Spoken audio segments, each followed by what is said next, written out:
Good morning, Dr. Mukherjee. I couldn't help. Cause of death, beaten to death. ওকে ছেড়ে দে please. এই জায়গাটা ভালো নয়। কতবার বলেছি আমাকে ফোন না করতে? কিছুটা রাস্তা হারাতে হলে পথ ছুটে যাবে কত। তুমি শুধু আমার সাথে টাচে থাকো। কখনো মেঘ করে আসে বা বৃষ্টি, তার সাথে হাঁটে রোদ। ছেড়ে দিন আমাকে। চলবে না গাড়ি। অ্যারেস্ট করবেন আপনি আমাকে। আপনার এই বক্সির রাশটা কিন্তু এবার একটু জোরে টানতে হবে। Who the hell is Baxi? আসলে আমার মনে হলো আপনারা কাউকে খুঁজছেন। স্লিপিং বুদ্ধা।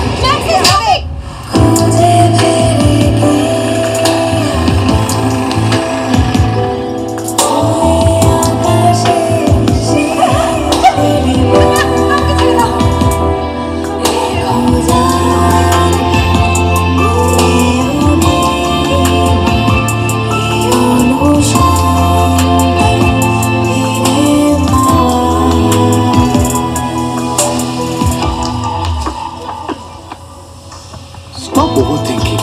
খুন Only two of us. ঠিক এইরকম সময়। Sexual sadism. সরি বলছি please. Are you still in touch with me? বুঝিনি তো আগে আজকাল কেন এত ভালো লাগে জোনাকি না কেন জাগে ঠিক সন্ধে নামার আগে Bloody idiots.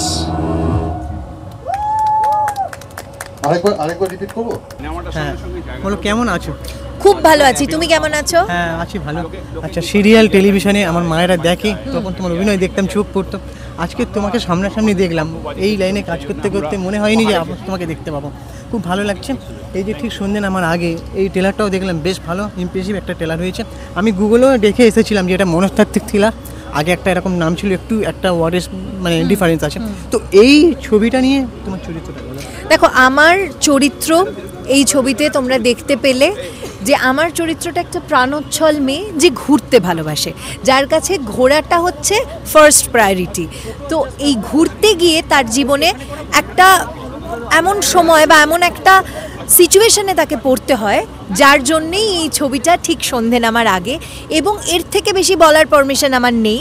তাই এই ছবিটা, এই ট্রাভেল মিস্ট্রিটা সলভ করতে গেলে কিন্তু 12 তারিখ হলে গিয়ে সবাইকে দেখতে হবে, মানে 12 তারিখ এবং 12 তারিখের পরে হলে গিয়ে সকলকে দেখতে হবে এবং আমাদের জানাতে হবে ঠিক সন্ধে নামার আগে তাদের কতটা ভালো লাগে।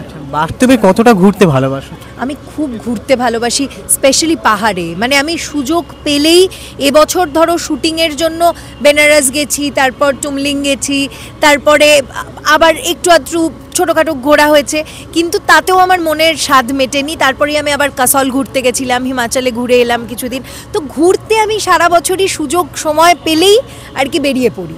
এবার যেহেতু টেলিভিশন করি, সেই কারণে সময়ের অভাব হয়, কিন্তু সেই অভাবের মাঝেও আমি চেষ্টা করি ঘুরে বেড়ানোর আর কি।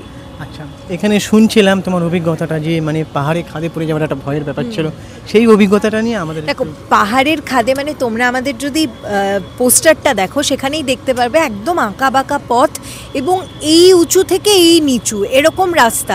তো সেখানে আমরা সাইক্লিং করেছি এবং সাইক্লিং করাটা তো আমার রোজের, আমি পারি করতে, কিন্তু আমি অভ্যস্ত নই যে রোজ করছি।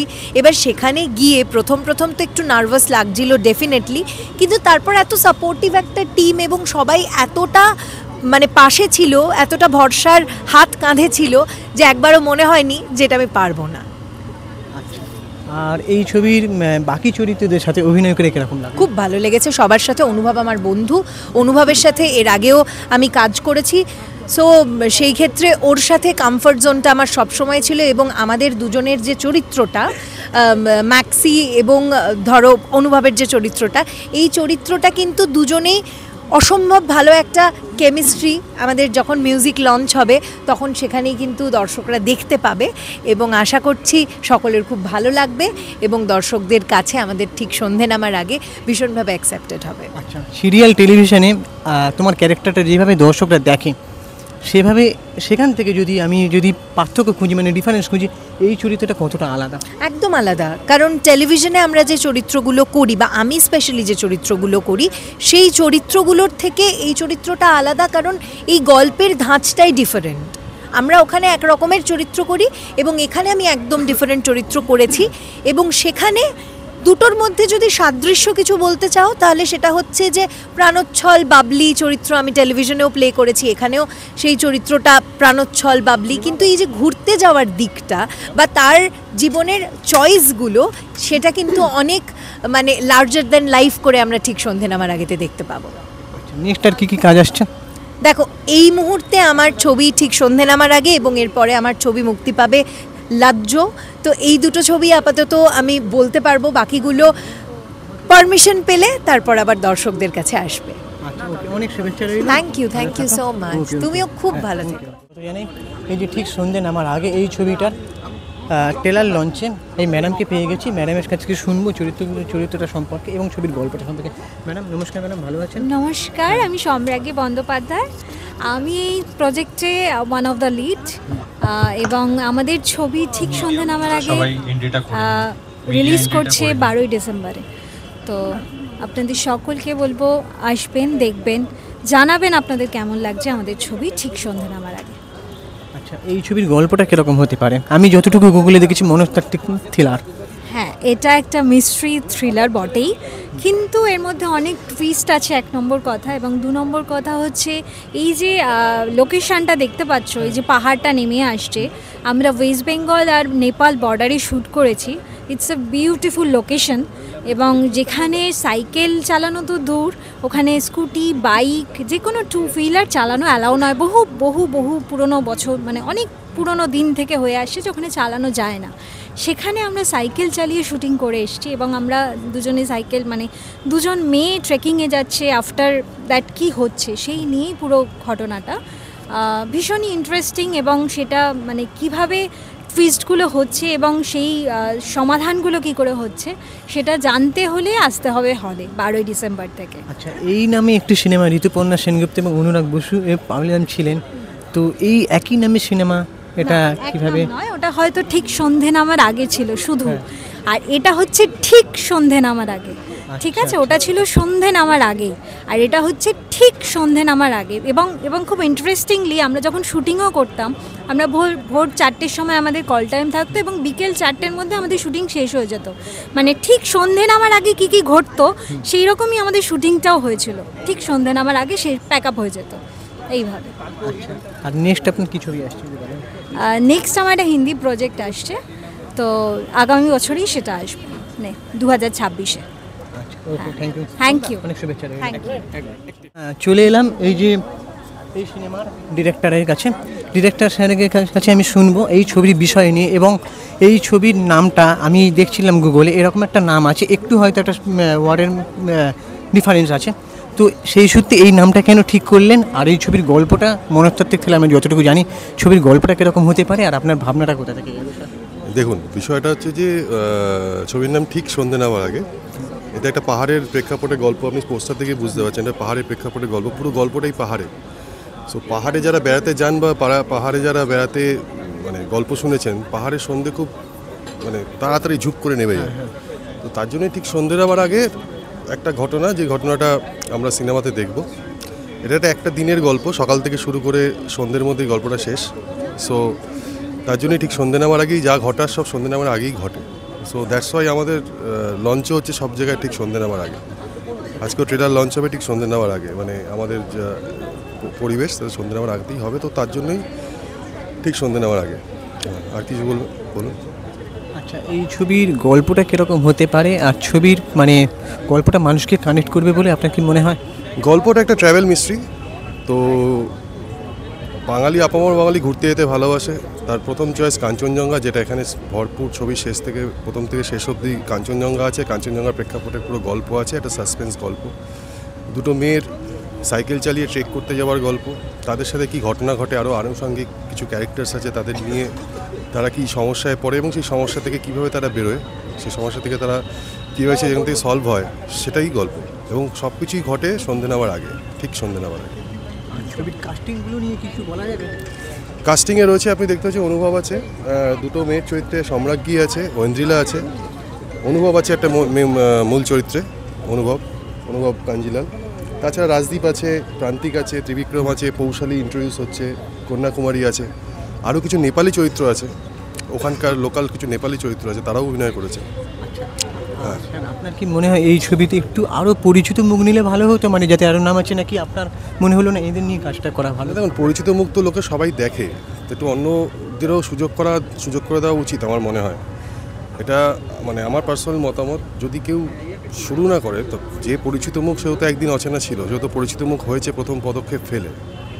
Every journey as a first step, যদি ফার্স্ট স্টেপ না ফেলি তাহলে আমি পরবর্তী স্টেপটা ফেলবো কী করে? তো আমার কাছে পরিচিত অপরিচিত মুখের কিছু ম্যাটার করে না, গল্প ম্যাটার করে, এবং গল্পে যাকে যা মানায়, যেভাবে যে মানিয়েছে সেটাই আমার কাছে ম্যাটার করে। আলটিমেটলি মানুষ গল্পটা দেখতে যায়, সিনেমা দেখতে যায়। আমাদের মানে স্টার কাস্ট করলে সে গল্পটা স্টারের গল্প হয়ে যায়, মানুষের গল্প থাকে না। সো আমার যেটা এটা আমার পার্সোনাল মতামত। Thank you. আর আপনার নেক্সট কি ছবি আসছে যদি বলা যায়? নেক্সট ছবি এটা আপনারা দেখবেন, এই ছবির পরে এইটা এখন বলবো না আমি, আপনারা হলে গিয়ে দেখলে বুঝতে পারবেন নেক্সট ছবি প্ল্যানিং কী আছে। ওকে, অনেক শুভেচ্ছা। থ্যাংক ইউ আপনাকেও। নমস্কার, আমি ত্রিবিক্রম ঘোষ। আমি এখানে খ্যাপা এই চরিত্রটা অভিনয় করেছি। আচ্ছা, আপনার এই ছবিটায় মানে অভিনয় করে কেমন লাগলো এবং কি এক্সপিরিয়েন্স? না, অভিনয় করে সবচেয়ে মজার বিষয় সেটা হচ্ছে যে এই পাহাড়ের যে ট্রেলারের এই পোস্টারে যে ছবিটা আপনি দেখতে পাচ্ছেন, হয়তো এই জায়গাটাতে আমি বহুবার গেছি, তো সুতরাং অন্য কারণে অন্য কাজেতে আমি গেছিলাম। তো এবারে যখন সুযোগ পেলাম এখানে অভিনয় করতে, শুটিংয়ের সুযোগ যখন এখানে এলো, তখন এক্সাইটমেন্টের লেভেলটা অন্য রকম পুরো বিষয়টা। আর এই ছবির মানে চরিত্রটা সম্পর্কে আপনি যদি কিছু বলা যাবে, মানে কি পাবে দর্শক? সত্যি কথা বলতে এখানে ডিরেক্টর একটু বারণই করে রেখেছে আর কি এটা বলাটা। তার কারণটা হচ্ছে যে পার্টিকুলারলি একটা মিস্ট্রি, এটা ট্রাভেল মিস্ট্রি, তো ওই মিস্ট্রির মধ্যে এও একটা ক্যারেক্টার, মিস্টেরিয়াস ক্যারেক্টার, কিন্তু সেটা মিস্টেরিয়াস ক্যারেক্টার যদি রিভিল করে দেওয়া হয় তাহলে তার মিস্ট্রিটা থাকলো না, তাই না? তো সেই জন্য দর্শকের কাছে একটা ইন্টারেস্টিং ক্যারেক্টার এটা একটা, এবং দর্শক কীভাবে দেখবে সেটা বরং আমি জানতে পারলে ভালো হব, মানে আমার ভালো লাগবে আর কি, যে এক একজনে এক এক রকমভাবে নিশ্চয়ই সেটাকে দেখতে পাবে আর কি। আচ্ছা, থ্যাংক ইউ, শুনে ভালো লাগলো। আর আপনার ছবি আর পরে কিছু আসছে বা কোনো কাজ বলা যাবে? এই মুহূর্তে তো পাইপলাইনে এরকমভাবে কিছু নেই, কথাবার্তা চলছে, তো let's see. Okay sir, thank you.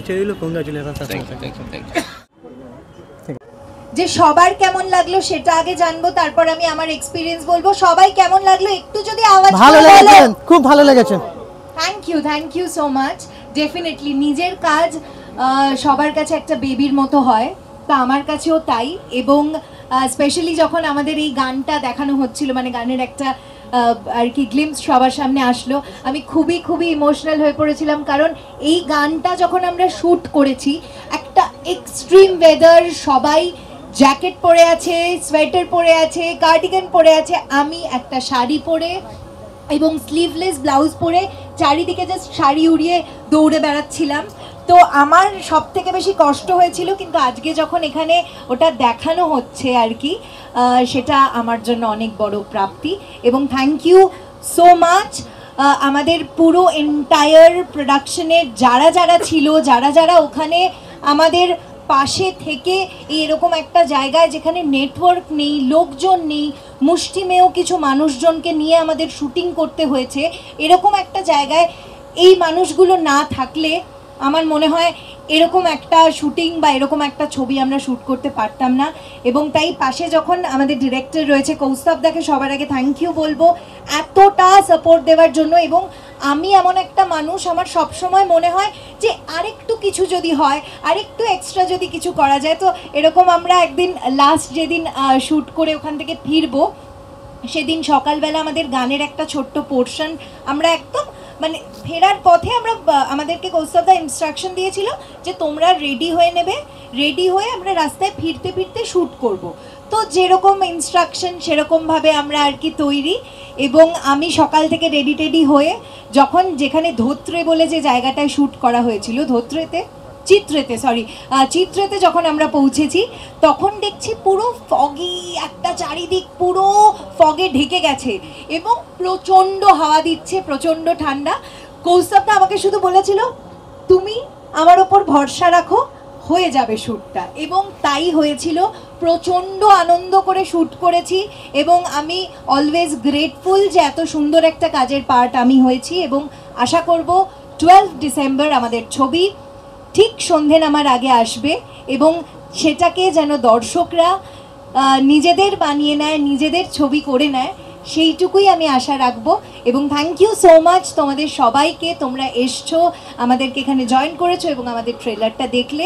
ট্রেলারটা ভালো লেগে থাকলে প্লিজ সবার সাথে শেয়ার করো, সবাইকে জানিও, আর বেশি বেশি করে শেয়ার করো যেন মানুষের কাছে পৌঁছে যায়। কারণ যেরকম আমাদের নির্মাল্য স্যার বলেছেনই যে নির্মাল্য স্যার এত দূর থেকে এখানে এসে আমাদের সাথে বাংলা ছবির সাথে এত সুন্দর একটা প্রজেক্ট সবার জন্য তৈরি করেছে। এরকম যেন আমরা ভবিষ্যতে আরও নতুন নতুন হাউসের সাথে কাজ করতে পারি এবং নির্মাল্য স্যারের জন্য অনেকটা শুভেচ্ছা, যেন আরও পরবর্তীতে এরকম ছবি এবং এর থেকেও আরও ভালো ভালো ছবি যেন নির্মাল্য স্যার সবাইকে উপহার দিতে পারেন। Thank you so much.